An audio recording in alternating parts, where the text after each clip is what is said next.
வணக்கம் யூவர்ஸ். இன்றைக்கு அனைவருக்கும் என்னுடைய ஆடி திருநாள் வாழ்த்துக்கள். இன்றைக்கி நம்ம சேனலை பார்க்க போகிறது உருளைக்கிழங்கு ட்ரை ரோஸ்ட். இது ஒரு சைனீஸ் மெத்தடில் எந்த ஒரு ஸ்கெட்சப்புமே இல்லாமல் எப்படி சூப்பராக செய்யலாம் அப்படிங்கிற பற்றி தான் பார்க்க போகிறோம். வாங்க வீடியோக்குள்ளே போகலாம். இப்போ நான் சின்ன வெங்காயம் ஒரு 15 சின்ன வெங்காயம் இது மாதிரி எடுத்திருக்கேன்.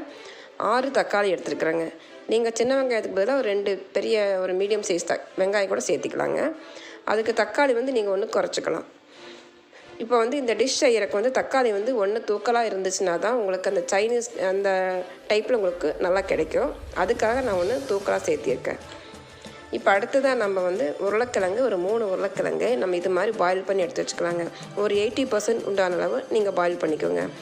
ஏன்னு கேட்டிங்கன்னா அப்போ தான் அது நம்ம கட் பண்ணி பீஸ் போடும்போது உங்களுக்கு பீஸ் கரெக்டாக வரும். இல்லைன்னா அது உடஞ்சி போயிடும், இல்லைன்னா கொலன்னு ஆயிரும். அதனால் ஒரு 80% பாயில் பண்ணி எடுத்துக்கோங்க.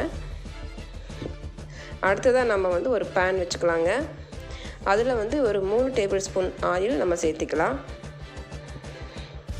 இப்போ நம்ம ஆயில் கொஞ்சம் சூடேறினதுக்கப்புறமா நம்ம ஒரு பிஞ்ச் உண்டான அளவு சீரகம் இருக்குது இல்லைங்களா, அதை க்ரஷ் பண்ணி சேர்த்திக்கலாம். அடுத்ததாக 2 பச்சை மிளகா இது மாதிரி பொடியாக கட் பண்ணி வச்சுருக்கேன். இதோட சேர்த்திட்டு நம்ம நல்லா கலந்து விட்டுடலாம். இந்த சீரகம் ப்ளஸ் பச்சை மிளகாய் இதோட ஃப்ளேவர் அந்த உருளைக்கிழங்கோட சேரும்போது ரொம்ப நல்லா இருக்குங்க. இப்போ நம்ம கட் பண்ணி வச்சுருக்கிற உருளைக்கிழங்கை நம்ம இதோட சேர்த்திடலாம். சேர்த்திட்டு நம்ம அடுப்பை சிம்மில் வச்சுட்டு நம்ம 2 பக்கமும் கொஞ்சம் திருப்பி போட்டு ட்ரை ரோஸ்ட் பண்ணிடலாங்க. அதாவது மெல்ல மெல்ல உடையாமல் பார்த்துக்கோங்க. இந்த மாதிரி திருப்பி திருப்பி போட்டுக்கோங்க. இப்போ இதுக்கு தேவையான கொஞ்சம் உப்பு சேர்த்திக்கலாங்க. சேர்த்திட்டு பாருங்கள், இந்த மாதிரி நமக்கு ட்ரை ரோஸ்ட் 2 பக்கமும் திருப்பி பண்ணி எடுத்துக்கலாங்க. இப்போ நம்ம இதை ஒரு பிளேட்டுக்கு ட்ரான்ஸ்ஃபர் பண்ணிடலாம். அடுத்ததாக நம்ம மறுபடியும் பேன் வச்சுட்டு அதில் 3 டேபிள் ஸ்பூன் ஆயில் நம்ம சேர்த்திக்கலாங்க. இப்போ ஆயில் காஞ்ச உடனே நம்ம 2 பிரிஞ்சி இலை இதோட சேர்த்திக்கலாம். இப்போ அடுத்ததாக 5 கிராம்பு 3 பட்டை அதுவும் இதோட சேர்த்திக்கலாங்க. இப்போ நம்ம இதையும் கலந்து விட்டுறலாங்க. இப்போ அடுத்ததாக ஒரு 15 சின்ன வெங்காயம் பொடியாக கட் பண்ணி வச்சுருக்கேன். அதையும் நம்ம இதோட சேர்த்திக்கலாங்க. சேர்த்துட்டு அதுக்கு வெங்காயம் வேகிறதுக்காக நம்ம கொஞ்சம் உப்பு சேர்த்திக்கலாங்க. இப்போ இதில் பாருங்க 3 ஏலக்காய் போட்டிருக்கேன். வீடியோவில் கவர் ஆகலை, அதனால் நீங்கள் 3 ஏலக்காயும் இதோட சேர்த்திக்கோங்க. சேர்த்திட்டு நம்ம நல்லா கலந்து விட்டுலாம். இப்போ வெங்காயம் வேகும்போது 2 டேபிள் ஸ்பூன் இஞ்சி பூண்டு பேஸ்ட்டு சேர்த்திக்கோங்க. அப்போ இஞ்சி பூண்டோட பச்சை வாசமும் போகணும், வெங்காயமும் நமக்கு வெந்து வரணும். பாருங்கள், இப்போ அடுத்ததாக நம்ம 6 தக்காளி பொடியாக கட் பண்ணி வச்சுருக்கிறோம் இல்லைங்களா, அதை சேர்த்திக்கலாம். சேர்த்துட்டு இப்போ நம்ம தக்காளி வேகிறதுக்கு கொஞ்சம் டைம் எடுக்குங்க. ஸோ அந்த மாதிரி நேரத்தில் நம்ம மசாலா ஐட்டமெல்லாம் 1 by 1 சேர்த்திடலாம். ஒரு 1/4 டீஸ்பூன் உண்டான அளவு கொத்தமல்லி தூள் சேர்த்திக்கலாங்க. அடுத்ததாக 1.5 டீஸ்பூன் உண்டான அளவு மிளகாத்தூள் சேர்த்திக்கோங்க. இப்போ அடுத்ததாக 1/2 டீஸ்பூன் கரம் மசாலா சேர்த்திக்கோங்க. அடுத்ததாக ஒரு 1/4 டீஸ்பூன் உண்டான அளவு மஞ்சள் தூள் சேர்த்திக்கோங்க. இப்போ சேர்த்துட்டு நம்ம இதை நல்லா கலந்து விட்டுடலாம். இப்போ அந்த மசாலாவோட நம்ம அந்த பச்சை வாசனையும் போகணும், ப்ளஸ் அந்த தக்காளி நமக்கு நல்லா ட்ரை ஆகி நல்லா மசிஞ்சு வரணும். ஸோ அப்போ நம்ம 2 கலந்து விட்டுட்டு ஒரு 5 நிமிஷம் சிம்மில் மூடி வச்சிடலாங்க.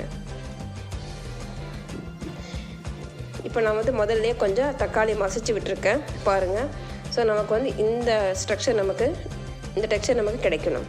ஸோ இந்த சுச்சுவேஷனில் நம்ம அந்த உருளைக்கிழங்கெல்லாம் சேர்க்கும்போது தக்காளியில் இருக்கிற அந்த ஜூஸ் எல்லாம் இருக்குது இல்லைங்களா, அது அந்த உருளைக்கிழங்கோட அப்சர்வ் ஆகும்போது நமக்கு டேஸ்ட் ரொம்ப நல்லா இருக்குங்க.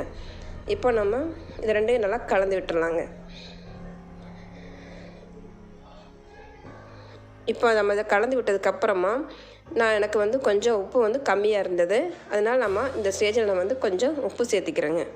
இப்போ நீங்களும் இந்த ஸ்டேஜில் செக் பண்ணி பாருங்கள். உப்பு, காரம், மசாலா இதெல்லாம் குறைவாக இருந்துச்சுன்னா இந்த ஸ்டேஜில் நல்லா சேர்த்திட்டு நீங்கள் நல்லா கலந்து விட்டுட்டு திரும்பவும் நம்ம மூடி வச்சிடலாங்க. ஒரு 5 நிமிஷம் மூடி வச்சிட்டோம்னா அது அந்த தக்காளி இருக்கு இல்லைங்களா, அது ப்ளஸ் அந்த உருளைக்கிழங்கு அதோடு சேரும்போது நல்லா ட்ரை ஆகி கிடச்சிரும். நம்மளுக்கு உருளைக்கிழங்கு இன்னும் நல்லா நம்ம ஃப்ரை ஆகி கிடச்சிரும். பாருங்கள், நல்லா ஃப்ரை ஆகிடுச்சு. தக்காளி நமக்கு இருக்கிற இடமே தெரியல, எல்லாமே நல்லா அதோட அப்சர்வ் ஆகி நமக்கு சூப்பராக கிடச்சிருக்கு. இப்போ நம்ம